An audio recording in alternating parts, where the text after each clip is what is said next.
Hola, ¿qué tal? Les damos la bienvenida a esta clase 2 del módulo 3. Bueno, en esta oportunidad voy a estar acompañado por la profesora Cecilia Vixio. Hola Cecilia, ¿cómo estás? Hola, buenas noches, ¿cómo andan? Y bueno, como siempre, Silvia Rossi operando ahí en los controles. Bueno, muy bien, continuamos entonces con lo que veníamos planteando ya en este módulo. En la clase anterior nos posicionamos en un marco pedagógico y epistemológico. Ahora, la idea es avanzar en el enfoque didáctico y curricular. Y para ello, previamente y como una especie de nexo, digamos, entre la clase 1 y esta introducción de la clase 2, vamos a establecer algunas orientaciones para pensar este enfoque. Bien, y este enfoque tal como lo tenés pensado, Lucas, está en relación directa con lo que vimos en el módulo 1 sobre la gestión institucional inclusiva, entendiendo que la educación inclusiva justamente busca reconocer la diversidad y la dignidad humana. Se trata de una perspectiva abierta respecto de las formas, los objetivos, los métodos, las estrategias y los recursos de la educación, que de eso es de lo que vamos a hablar hoy, ¿sí? Entonces, pensar en ese sentido que la institución en términos de gestión inclusiva y la educación inclusiva están directamente vinculadas, donde podríamos decir la discapacidad se instala en el lugar de la diferencia, pero no en el de la discriminación. Bien, sí, buenísimo. Ceci, y vamos ahí también entramando los módulos, vamos cómo se van conectando los distintos módulos de distintas clases. Entrando entonces en esto del enfoque y partiendo de estas orientaciones que nos daba Cecilia, podemos decir que las ciencias tienen un estudio internalista y otro externalista. O sea, ¿no es cierto? Hay algo interno dentro de cada ciencia y también algo que la rodea, que es el mundo, digamos. Pero hay también una membrana que separa el adentro del afuera de cada disciplina. Nosotros también en ese lugar, yendo estrictamente de la escuela, en ese lugar filtramos también y seleccionamos los contenidos del mundo que van a ingresar a la escuela. Socializamos los que se quedan dentro, pero no ponemos mucho en discusión cuáles son los que quedan afuera y por qué lo hacen.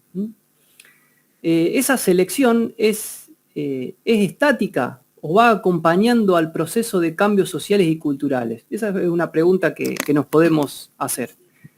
También si responde a los intereses de los estudiantes, de las estudiantes y también de docentes. ¿Qué dejamos afuera? ¿Quién lo deja afuera y por qué queda afuera? Pueden ser otras preguntas en esto. ¿Y quién decide qué contenidos son más importantes para ser abordados? Todas estas preguntas que estás haciendo, Lucas, están también directamente vinculadas con las condiciones que tienen que tener las estrategias didácticas para poder pensarlas como inclusivas, ya sea desde el modo como presentamos los contenidos, para poder pensarlos no como contenidos cerrados, sino abiertos, problematizados, y cómo se va a organizar según el enfoque de la CTS que vos estás planteando. El otro punto no son los contenidos, con quién se va a trabajar. En forma individual, con el grupo total, vamos a dividir el grupo en pequeños subgrupos. ¿Y cuál va a ser la mediación social? Esto es la ayuda pedagógica que vamos a dar. Solamente vamos a introducir el tema y dar información, o además de dar información, vamos a hacer algún tipo de intervención como ayuda pedagógica, o solamente vamos a hacer una observación no participante mientras los estudiantes trabajan. Estas son decisiones que a veces tampoco las pensamos, o sea, no pensamos nuestra intervención, pensamos en la actividad que le vamos a dar a los estudiantes, pero no cómo vamos a intervenir nosotros mientras ellos trabajan. Y finalmente, ¿con qué instrumentos mediadores? Esto es, ¿qué materiales estamos pensando como mediadores para que el grupo de estudiantes pueda realizar el trabajo, pueda pensar, qué tipo de operaciones del pensamiento se van a poner en juego en función del modo como presentamos los contenidos, definamos el tipo de mediación, el tipo de actividad individual o grupal, etc. Todas esas creo que son cuestiones que junto con las preguntas que vos acabas de hacer, tendríamos que tener en cuenta a la hora de definir un enfoque de trabajo, ¿no? Un enfoque pedagógico. Sí, perfecto, Cecilia.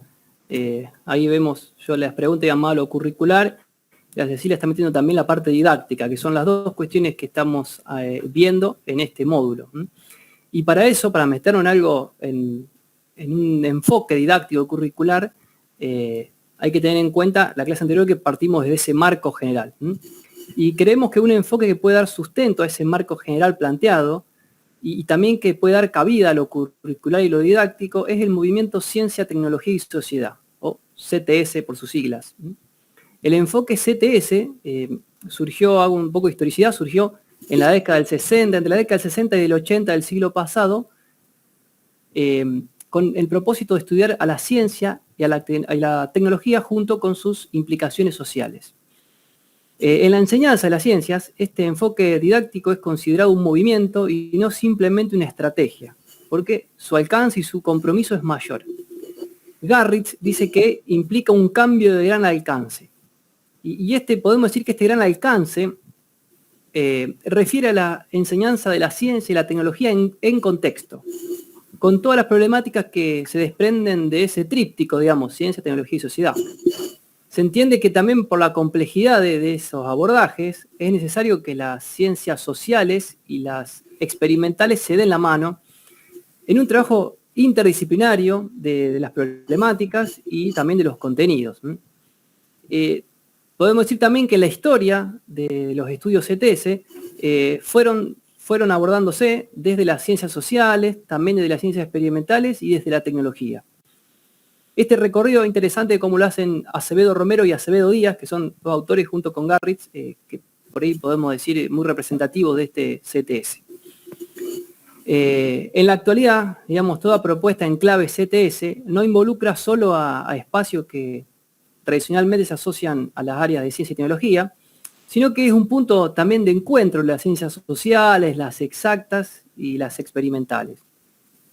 Los contenidos CTS surgen, y esto es importante destacarlo, surgen de las particularidades de cada contexto, de problemáticas situadas, de la necesidad de la comunidad, de casos que requieran relaciones integrales y de buscar el bien común comprendiendo a la ciencia y a la tecnología como procesos sociales. Y podemos decir que en el marco de la escolaridad obligatoria, de la educación como un derecho para todas las personas, la enseñanza de las ciencias debe estar profundamente asociada a una escuela con múltiples puertas de entrada que garantice la equidad y la inclusión. Y este enfoque CTS parte de esas bases para planificar y para garantizar, creemos, una alfabetización para todas y todos y con un fuerte compromiso social, ambiental y cívico. Bueno, acá vos introducís otra problemática que recién cuando comentaba qué cosas tener en cuenta no mencioné, y que son los objetivos que nos proponemos. Porque justamente vos acá estás planteando el contexto, las problemáticas y los contenidos. Las tres cuestiones van a depender fuertemente de esos objetivos que nos planteamos. Pero el problema es que a veces estos objetivos aparecen como grandes objetivos que hay que poner porque queda bien ponerlos. Y al plantearlos como grandes objetivos, podríamos decir, por ejemplo, formar un sujeto crítico, formar un sujeto democrático, pero no pensamos en otros objetivos que nos tenemos que proponer para poder llegar a lograr, en función de la materia que enseñamos, esos objetivos. Porque si no aparecen aparecen como frases hechas y a la hora de trabajar en el aula, la cuestión, como vos decías, más didáctica, no aparecen. Uno podría decir, habría que pensar en los objetivos en términos de los contenidos, pero pensados no en forma aislada y tampoco como logros finales, sino gradualmente recurriendo a diferentes tipos de objetivos, ya que sabemos que el aprendizaje siempre es una aproximación a significaciones que son cada vez más complejas. Y esto requiere un tiempo de trabajo que implica diferentes ritmos y por lo tanto por proponernos también diferentes objetivos. Eso solamente quería aclarar, porque no había hablado de los objetivos antes. No, y buenísimo que lo traes acá, eso pues, fundamental también, tener un objetivo con todo esto. Y bueno, me parece muy, muy enriquecedor lo que acabas de decir, Ceci. Por ahí diciendo algo más sobre el enfoque, podemos decir que este enfoque que expone y evidencia también lo complejo de la realidad, las múltiples interacciones de aspectos y miradas, intentando acortar por ahí la brecha entre la ciencia del aula y la ciencia que se desarrolla y que es parte de la ciudadanía, ¿no? Como si fueran dos lugares bien diferentes y sin conexión. Y es coherente con este enfoque la presencia de lo artístico, de lo cultural, porque expresa y facilita la comprensión del mundo que nos rodea. Incorporar la perspectiva artística creo que fortalece y fomenta la creatividad, la percepción, lo emocional, que eso lo necesitamos para hacer ese vínculo con la realidad, con el contexto. Y el tratamiento también sistémico y contextualizado de ciencia, de tecnología, de arte y de sociedad, puede actuar para la construcción de una ciudadanía crítica y responsable y por ahí en algunas dimensiones lo vamos a ver a esto. Por ejemplo, en la inclusión educativa. Y acá aparece como una cuestión de derechos, en miras a una escuela para todas y para todos.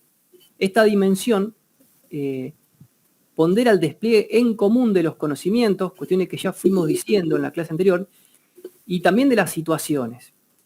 Y entendiendo los distintos niveles de complejidad que se presentan, al tiempo que también se aleja de esa idea del tratamiento diferencial de los saberes.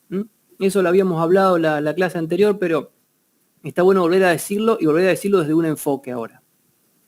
También la educación emancipadora y democrática, como otra dimensión, y la educación emancipadora pone en discusión los conocimientos.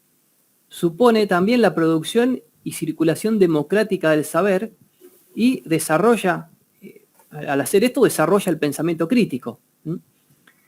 La dimensión ética, ahí aparece el cuidado de cada persona y de cada comunidad, recuperando el valor de la palabra, y de esta manera también se aceptan las diferencias y se provocan los acercamientos. Algo muy importante para crear comunidad.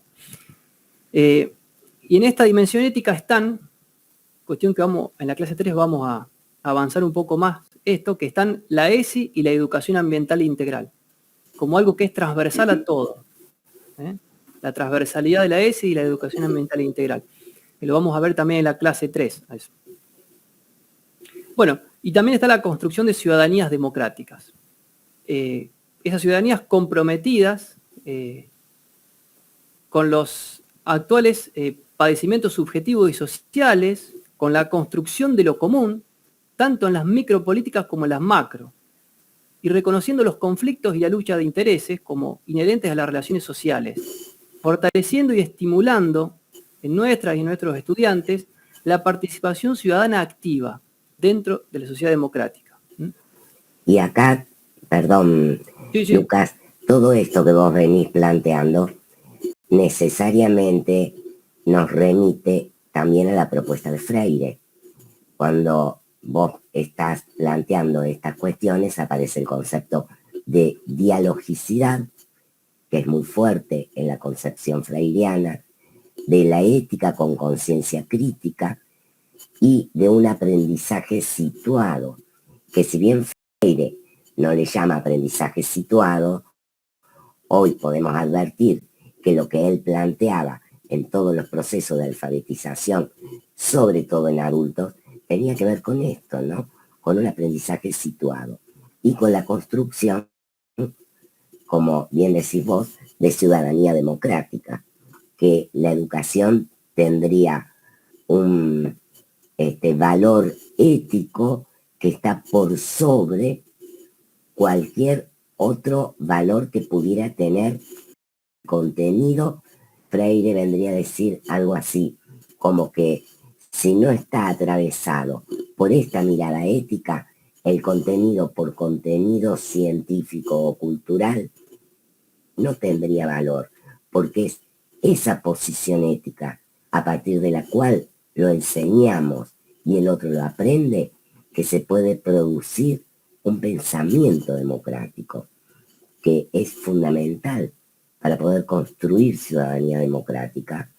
Necesitamos pensar en una producción democrática del conocimiento. De ahí que, por ejemplo, el problema del interés, del que vos también hablabas hace un rato, ya no puede ser pensado solo de las propuestas clásicas de motivación, porque el interés está absolutamente ligado a esta producción democrática de los saberes y de los aprendizajes situados. Hasta ahí se me ocurre por ahora. Bueno, muy bien, el aporte. Bueno, con esto que decís, que venís diciendo, podemos avanzar y pensar la selección y la organización de contenidos. ¿Cómo pensamos eso? A partir de lo que venimos diciendo. Y siempre, ¿no es cierto?, dentro del enfoque CTS. La selección de contenido, por ahí CTS, va a priorizar aquellos contenidos que se pueden contextualizar y que puedan ser abordados de manera integral desde todas las ciencias, desde una construcción social y en forma interdisciplinaria. Los contenidos CTS surgen de las particularidades de cada contexto, de problemáticas situadas, como dijo Ceci, de las necesidades de la comunidad, de casos que requieran relaciones integrales y de buscar el bien común comprendiendo la ciencia y la tecnología como procesos sociales. En cuanto a la organización de los contenidos, se priorizan las problemáticas en los niveles más generales o macro para después ir profundizando con distintos niveles de complejidad según cada realidad. Los planteos tienen que ver con aspectos relacionados con el entorno del alumnado, o sea, de los estudiantes, la vida cotidiana y el contexto histórico o social. También acá entonces hablamos de esa organización, selección de contenidos, y también tenemos que hablar de las estrategias didácticas. Y la didáctica como parte del contenido a enseñar también. Algo que no esté disociado la didáctica del currículum. Y al igual que en las pedagogías críticas, un poco ahí Cecilia nombraba a Freire, podemos decir que tanto las didácticas como los contenidos CTS no se presentan de forma apolitizada, digamos, y que además las didácticas no están separadas del contenido que se quiere enseñar a partir de ellas, ¿no es cierto? Por ello nosotros ya lo hablamos en la clase anterior, cuando señalamos que si queremos enseñar el contenido democracia, y se dicta la definición de democracia, por ahí no estaríamos enseñando democracia desde la didáctica, sino tan solo estamos dando como una información. Entonces acá pensamos que la didáctica tiene que estar asociada al contenido que se quiere enseñar y al marco pedagógico político que nosotros estamos también, desde el cual estamos hablando. Bien, entonces dicho esto, ¿cuáles serían las metodologías CTS? Y podemos decir que a lo mejor no existe una metodología propia al CTS, sino que existen metodologías, pero que se aplican en el CTS. Y dentro de este enfoque vienen genial para ese enfoque, digamos, porque van al mismo, piensan de la misma manera la enseñanza, el aprendizaje y demás. Bueno, podemos mencionar algunas de esas metodologías. Una es el trabajo en pequeños grupos de estudiantes, mediante un trabajo grupal reducido por ahí que favorece intercambios más íntimos, más responsables y más concentrados a lo mejor. Después está el aprendizaje cooperativo, un trabajo por ahí de forma horizontal, colectivo, continuado, ¿no? Un trabajo que puede llegar a todos, a lo mejor toda el aula en general, partiendo de estas ideas, de estas premisas. Otro puede ser discusiones centradas en las estudiantes. Y acá se favorece el posicionamiento ante los contenidos, el debate, el pensamiento crítico. Después podemos nombrar las simulaciones y los juegos de roles. Acá aparecen las dramatizaciones, que también nos ubican en un escenario que favorece el aprendizaje situado, tomando acá una postura determinada. Y se crean así situaciones a lo mejor que pueden ser ficticias, pero factibles de ser realizadas y de ser trabajadas en el aula. Otro puede ser los estudios de casos, que son análisis por ahí de situaciones problemáticas que pueden no estar afectándonos directamente, a priori, ¿no es cierto? Capaz que en otro momento sí, pero digamos, estudiamos casos.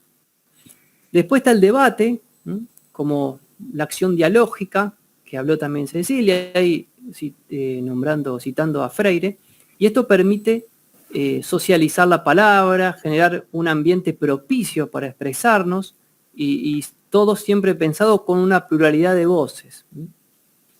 Después podemos citar también la controversia y la toma de decisiones, donde a veces aparecen posturas contrapuestas y decisiones a tomar en un grupo, en una clase, sobre determinados temas o determinadas acciones. Estos son todo un paquete, digamos, de metodologías didácticas que podemos utilizar. Y podemos nombrar dos más para cerrar esto, que son bastante más familiares a lo mejor y más conocidas, que son la resolución de problemas y el trabajo por proyectos. Y estas dos las vamos a ampliar ahora. A continuación ampliamos estas dos que nos parecen por ahí que son a lo mejor las que más circulan, las más destacadas tal vez en distintos trabajos, y a partir de las cuales podemos aplicar todas las otras también. Podemos ir trabajando las distintas, las que nombramos antes. La resolución de problema como una herramienta didáctica para el abordaje de contenidos facilita la reflexión sobre los problemas que se proponen habitualmente en la enseñanza. La secuencia no lineal de los contenidos a desarrollar en el tratamiento de un problema permite el replanteo de las estrategias de resolución. Cuando los estudiantes abordan un problema o una situación problemática, toman una postura activa en tanto que expresan sus ideas, pueden hacer hipótesis, realizan indagaciones, exploraciones de posibles variables que pueden intervenir en esa problemática, diseñan dispositivos experimentales, pueden hacerlo, depende del tipo de materia, realizan estimaciones, pueden cuantificar también algo, modelizar y extraer, sobre todo extraer conclusiones. Perdón, Lucas. Sí. Estaba pensando a partir de este paquete de propuestas metodológicas que se adecuarían a este enfoque, que muchas de ellas a veces son utilizadas como disparadores o como dispositivos dentro de una clase. Acá vos las estás planteando como metodologías, ¿sí? O como técnicas, algunas podrían ser el debate, por ejemplo. Ahora, si nos centramos en estas dos últimas que vos mencionás, la resolución de problemas y los proyectos interdisciplinarios de los que ahora vas a hablar, creo que es interesante poder pensar que el eje de todas estas metodologías, técnicas o dispositivos es justamente la problematización. O sea, la problematización de qué, del contenido. ¿Qué implica problematizar un contenido? ¿Qué es armar un problema o construir un problema? Es cuando al contenido le podemos hacer preguntas que lo interpelan. Cuando al contenido yo digo, sobre esto yo sé todo esto y esto. Pero lo que no sé es también todo esto. Cuando puedo hacerle preguntas a ese saber. Pero para eso, yo como docente tengo que dejar el contenido abierto? Pues si doy todas las respuestas de entrada cuando presento el contenido, nadie va a poder hacerse ninguna pregunta. A esto le llamamos río, a esto le llamamos mar, a esto le llamamos océano.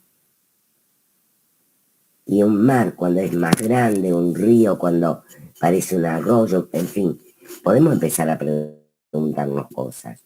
Si como docente lo presento al contenido con problemáticas, porque yo me he preguntado cosas, o me pregunto, ¿cómo pudo fulano armar esta teoría acerca de la electricidad, o la mecánica, o este teorema?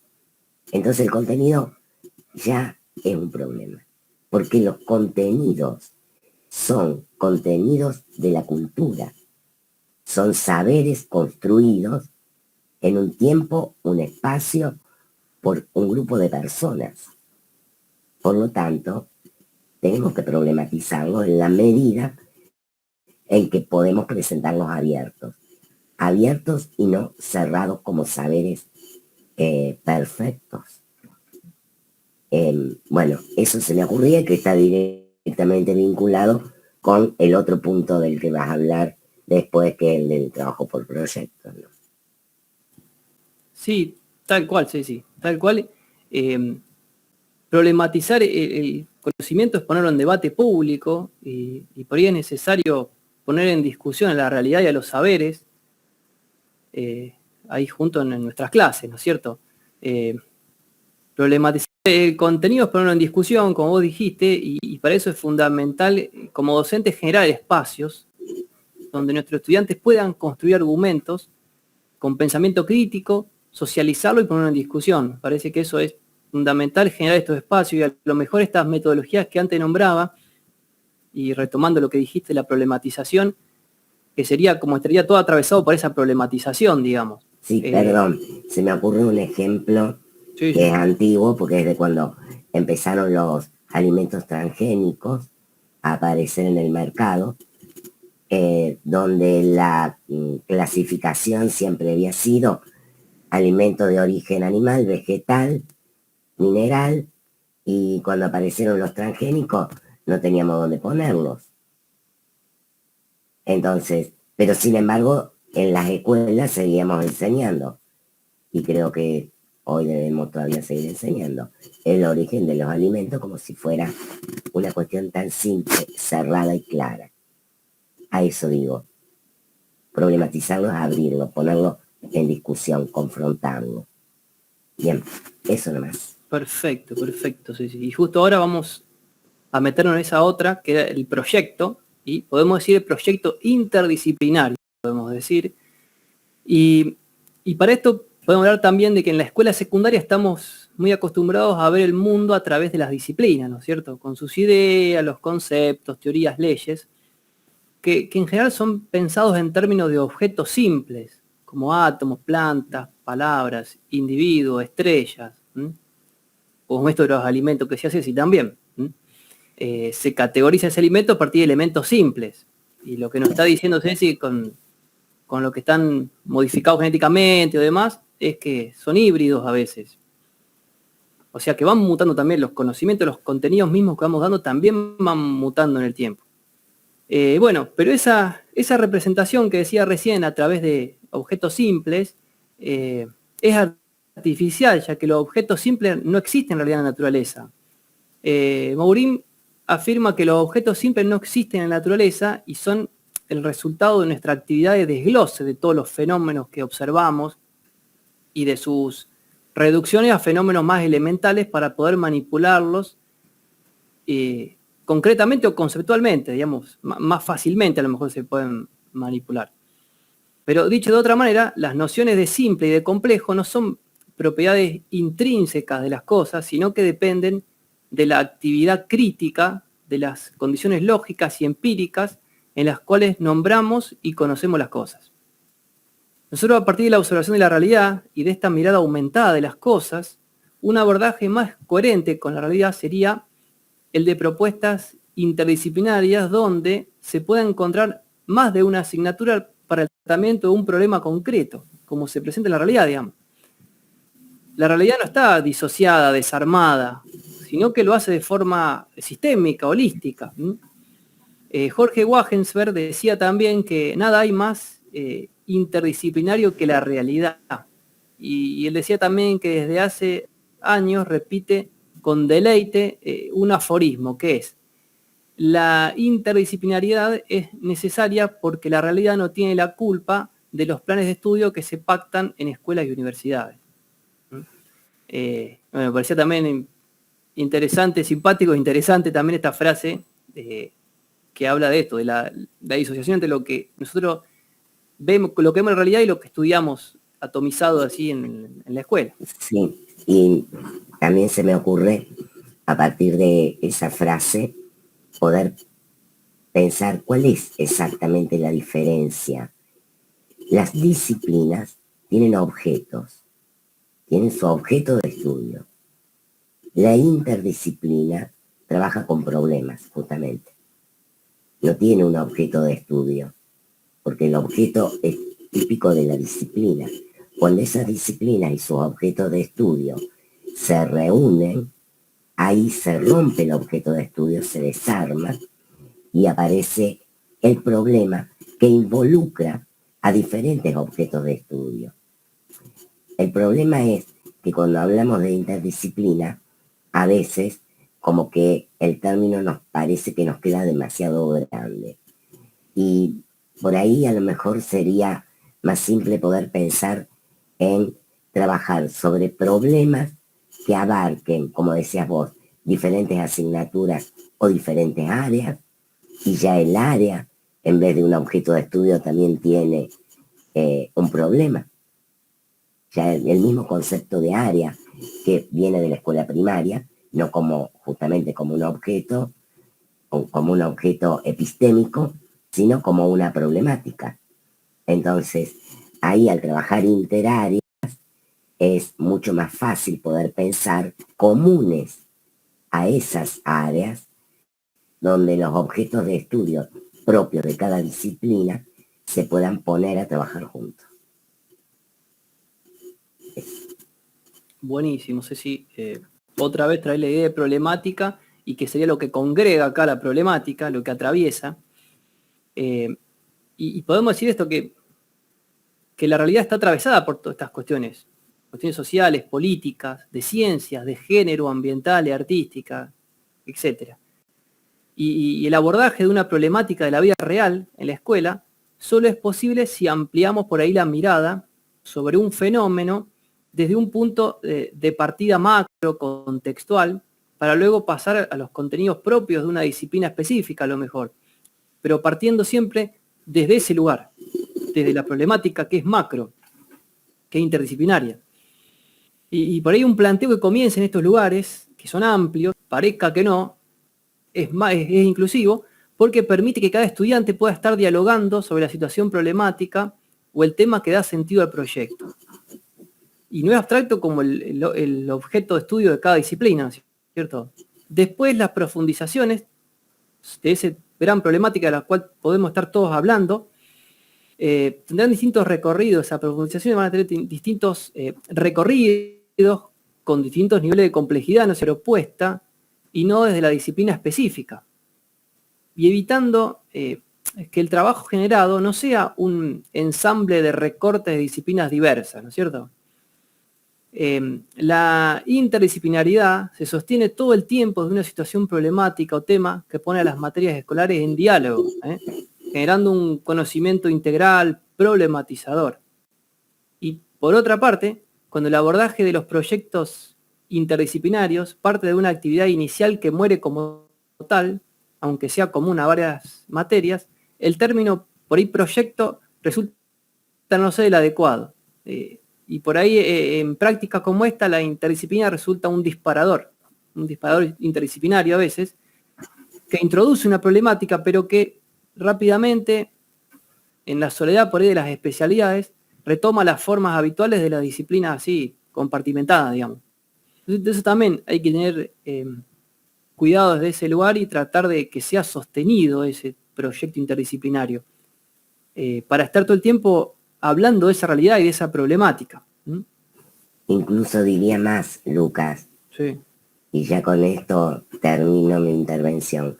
El solo hecho de hablar de proyecto ya requiere una interdisciplina, ya requiere una mirada más amplia que la de un solo eje conceptual o un solo objeto, al menos en la escuela secundaria.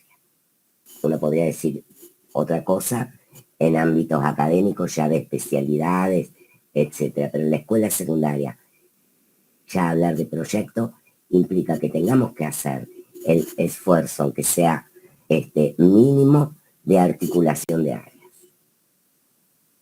O sea, un proyecto tiene que ser interdisciplinario, o tendría que serlo, siempre en la escuela secundaria. Tal cual, Ceci. Perfecto. Por ahí vamos cerrando, si te parece ya. Sí. Yo con esto ya cierro mi intervención por hoy. Bueno, y por ahí unas líneas nomás para cerrar. Y decir por ahí que independientemente de cómo le llamemos al enfoque, nosotros acá proponemos el CTS, pero puede ser cualquier otro, pero que tenga la potencialidad de enlazar a las ciencias, las artes, la tecnología y la sociedad desde el contexto. Que congregue pedagógica y epistemológicamente desde un marco concreto y desde un enfoque claro con sus didácticas y su currículum. Y además, por ahí el CTS, y esto creo que es un valor que tiene la particularidad de concebir al estudiantado como ciudadanas y ciudadanos. El CTS ve del otro lado, son estudiantes, pero los concibe como ciudadanas y ciudadanos. Eso es algo muy característico del CTS. Y esto a mí, creo que a nosotros nos parece superlativo para pensar una educación desde la perspectiva del derecho, que es lo que estamos planteando nosotros en esta actualización. Y en un aula donde se aprende y se enseña entre personas que son sujetos de derecho y que lo están siendo hoy. Por ahí, como ya lo dijo Cecilia en la primera clase de la actualización, me corregí si no es más o menos así la idea, pero que la función clásica de la escuela era formar a futuro siempre. Formar para el mundo del trabajo, para el estudio superior, para la ciudadanía, pero siempre a futuro.